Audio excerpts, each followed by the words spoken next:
Okay, good morning, TEDx Portugal. My name is Peter Joseph, and welcome to an introduction to a resource-based economy.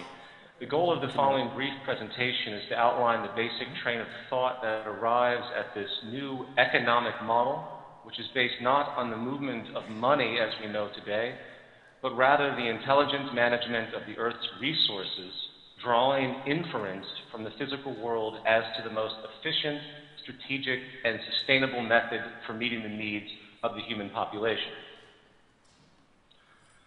Today, we live in a world of growing unemployment, growing poverty, growing mental health disorders, drug abuse, resource depletion, overall environmental degradation, violence, war propensities, systemic global debt default, accelerating inflation, atmospheric destabilization, and many other social and ecological problems, too numerous, in fact, to name at this stage.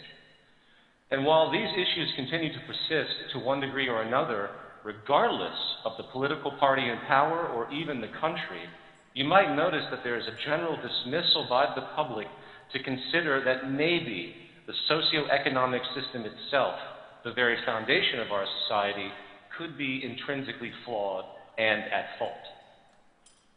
What if the very game we all play is really the problem?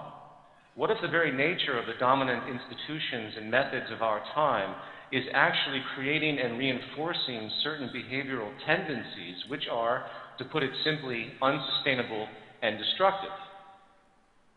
As time has moved forward with the exponential increase of human understanding, we have seen a natural erosion of various forms of superstitious and provably non-progressive practices. We appear to be slowly inching into an age of reason, if you will, which recognizes that there are indeed proven governing natural laws with direct physical reference, and that this method of thought, which we could term simply as scientific, allows us to extrapolate truly viable approaches to our conduct. And while we see the obvious fruits of this method of thought and its vast applications in our day-to-day lives, there is, however, one area which stands virtually untouched by the scientific methodology: our social system, of course. When it comes to the operation of society, we appear to be stuck in time, using antiquated, traditionalized practices which show clear signs of deficiency. In a world where one child unnecessarily dies every 5 seconds from poverty and deprivation, many look to government institutions for a resolution, failing to consider the reality that feeding and caring for the people of the world is not a political issue. It is a technical issue, resolvable by simple resource management and the intelligent and strategic application of technology. Similar to politics, we also have these things we call corporations, which are able to claim ownership of the precious, finite natural resources of this planet, many of which, of course, we all need to survive. And they utilize those resources for the betterment, really, of an isolated group through a self-interest-based system we, of course, call free market exchange. In fact, when it comes down to it, the message of this free market is quite clear. Either you submit to this game of differential advantage and self-interest, or you simply do not deserve the right to live. It appears you must earn your right to life on this planet, if you will, which, to a critical mind, reveals a clear bias to perpetuate one group or class over another. Yet this social offense really goes unchallenged in society, for it's structurally built in and elusive. And if we couple that issue with a monetary system based explicitly on debt, which, unannounced to most, mathematically guarantees that a subclass of the human population will always be deprived, we begin to see that we live in an advanced variation of feudalism and nothing more. For the record, please understand, it's technically impossible for everyone to have their needs met in the current system. The economic game simply isn't designed to allow everyone to live prosper. It is a win-lose system. regardless of the state of natural world and what we are able to produce and technically accomplish. So, brief points noted. I'd like to take a huge step back, putting aside everything we might have been taught about social constructs, and consider the following question.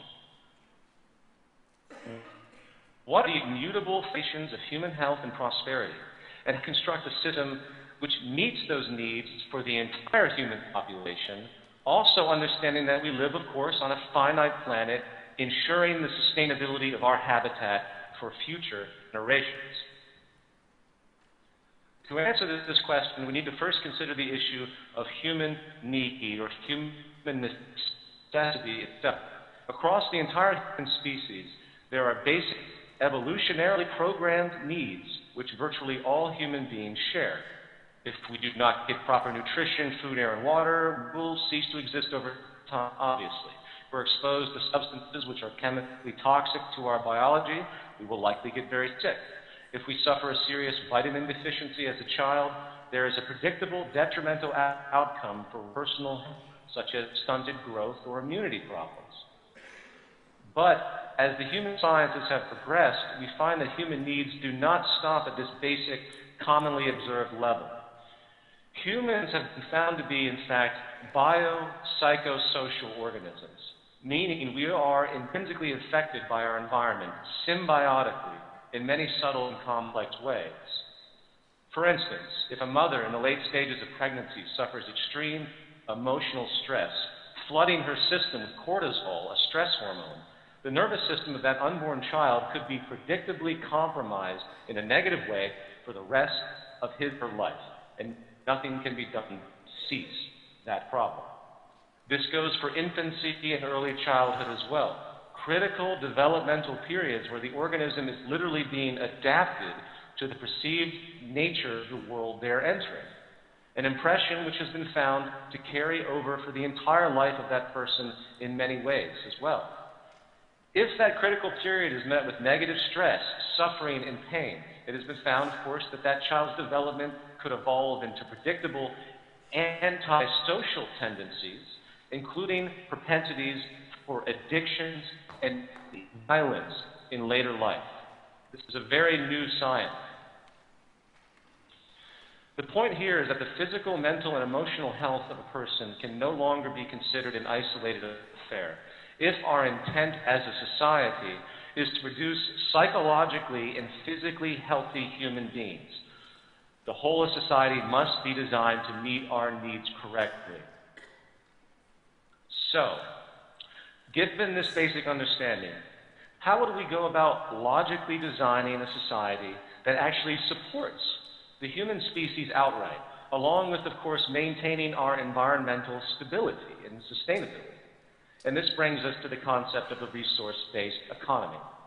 A resource-based economy is a direct response to these scientific understandings, inferentially derived to calculate how to best meet the spectrum of human needs in the most efficient and sustainable way possible.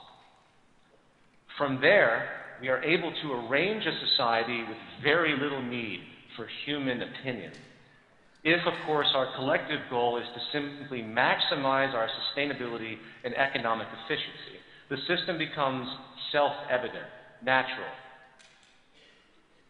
So, there are three initial economic considerations I would like to run down: resource accounting, dynamic equilibrium, and strategic design. As far as resource accounting, we recognize that we live in a virtually closed planetary biosphere with a set of mostly finite resources at our disposal. Given this reality, the logic becomes quite clear that we must account and organize scientifically. Proper economic resource allocation really cannot be made unless we have a clear understanding of what and where it is, in a complete, unified, global way.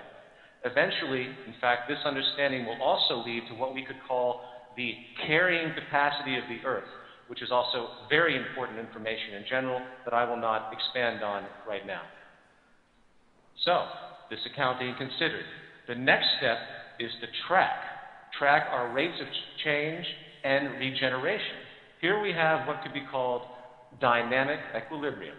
A classic example of this today is deforestation, a natural growth cycle, and if our use of wood exceeds the rate of natural regeneration, which is of course the case today, unfortunately, we have a problem, for it is, by definition, unsustainable, obviously. Remember, as an aside, the monetary market model requires as much consumption as possible to keep the growing population employed and hence the economy operational.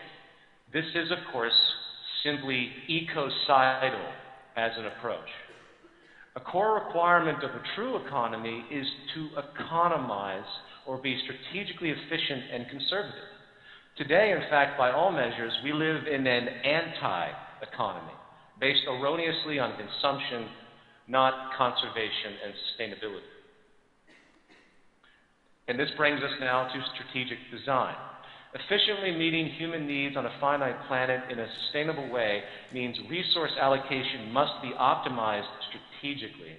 Today, allocation is haphazardly done through arbitrary monetary rationalizations with no regard for the resources themselves and their properties. It is about what can be afforded by the producer and hence the consumer, not what is most efficiently, scientifically, and strategically applicable. Essentially, in a sustainable economy, production really needs to be based on scientific reasoning, and the attributes of the current model are just interferences. The market system has a cost efficiency-based mechanism which serves only to inhibit intelligent design. Let it be stated outright, for the record, that a true economy is about doing what is most scientifically accurate, not what some company can afford in order to remain competitive in the market system. That is complete negligence at the basic level. So, moving on, given these three basic economic components, let's now continue the inference. Building upon these, we can then arrive at the following more specific points. We need to move from a growth to a steady state economy. Dynamic equilibrium simply cannot be maintained in a growth economy, for constant growth is, well, impossible on a finite planet. 2, we need a collaborative system, not a competitive one. Again, strategic, true design simply cannot be fulfilled when cost efficiency is in play. 3, we need a true planned system. A system actually formulated to take into account resource allocation, dynamic equilibrium, and strategic design explicitly. The dispersed, haphazard corporate system doesn't even come close. And the lack of efficiency, waste, and imbalance is completely unacceptable. 4, automation is put before human labor in every level we can find. This falls under the component of strategic design once again. Not only do we design consumer goods to be as efficient as we can, but the design of the production methods themselves to produce these goods needs to be equally as strategic to optimize output and reduce waste. Believe it or not, productivity is now inverse to human employment in most sectors studied, which means it is in fact socially irresponsible not to automate. It can allow us to generate a strategic abundance, not to mention freeing humans from mundane, pointless, and dangerous labor. And 5, we need to move from a system based on property to one based on strategic access, and hence, in fact, the removal of monetary exchange completely. There is a big difference between the current state of affairs and the state of scarcity inherent in our past. We now have advanced production technology which can actually enable an access abundance, or a system of distribution which can allow for universal access to virtually all common goods and services when they need it, in fact, with no need for monetary exchange. In a society where I drive my car for only a few hours a week, does it really make efficient sense for me to store this vehicle where it sits for 90% of its lifespan? It is much more intelligent to create a universal shared system to eliminate such waste. So I'm going to have to move very quickly now due to time restrictions here, but I simply want to point out that we have a conspicuous consumption-based economy which is unsustainable, and we can create a much better system based on efficient strategic access if we are willing to put our mind to it. And this will conclude this presentation, and I thank you for your time.